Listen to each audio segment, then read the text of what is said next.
What is up and what is going on YouTube? This is your boy now 141, and today we have ourselves a gameplay on London docks with a new Ribeyrolles submachine gun. Although I wouldn't know how new it is at this point. But the reason why I'm making this video is because I genuinely think this is a good DLC submachine gun, and that would definitely make it the first. Because for example, the M38 or so, the Sterling, like, they're all pieces of shit, and something like the ZK3A3, I actually genuinely think that's the worst gun in the game. And so, you know, only the Stan was really decent, but this weapon here, I actually think this is a really good gun. This is basically the grease gun with built-in rapid fire. That's how you can explain this gun. 25 rounds in the magazine, so that's a little bit lacking. But everything else is identical to the grease gun. So it means we have that sweet 3-shot kill range. We have very steady recoil. We have you know, the ability to challenge people at range. We have that good strafing speed, let's not forget about that, and all of this at even faster TTK than the grease gun, right? And so if you put rapid fire on this weapon, not only will the recoil not be that high, but on top of that also you will melt people very quickly. Now I know this has been a rough start, you know, that's why I'm sort of trying to talk and divert your attention away from this awful performance you're seeing here.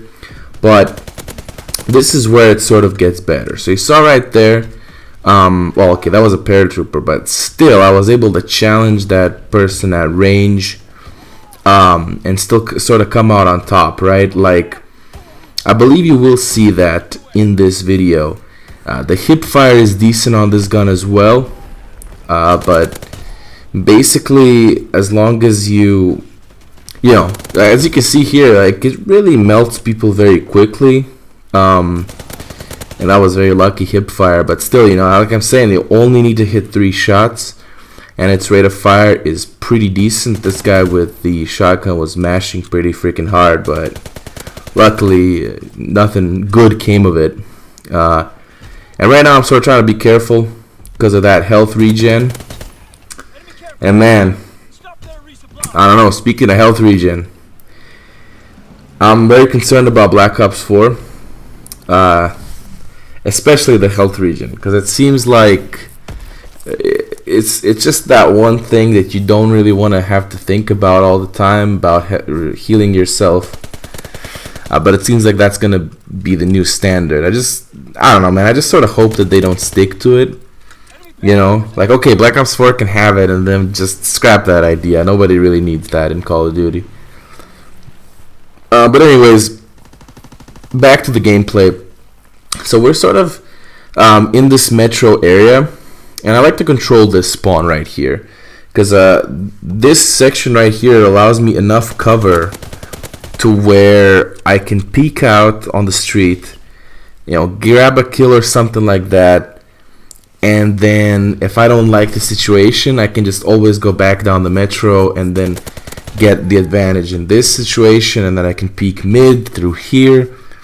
So that's just generally how I prefer to play on London docks. I also like controlling the boathouse. Those are sort of like my 2 favorite places on this map, or rather, those are the only 2 places I like, because yeah, I just don't think this map is good. I just don't think any Call of Duty World War II map is really like a classic.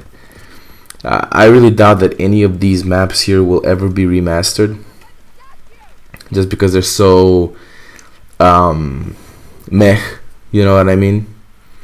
Which is really strange because, you know, if you think about A-dubs, right? A-dubs had Solar and Green Band, Riot.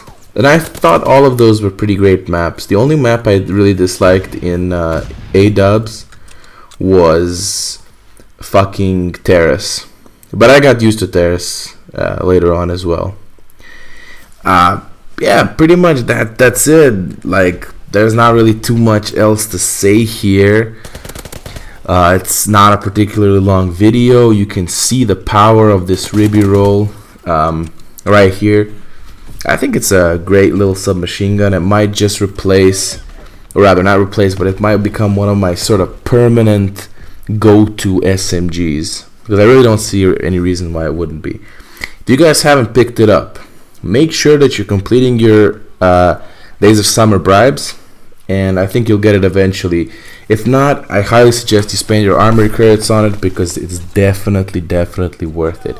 Anyways, that's it from me. Make sure you drop a like, subscribe, all that good shit, and I'll see you next time.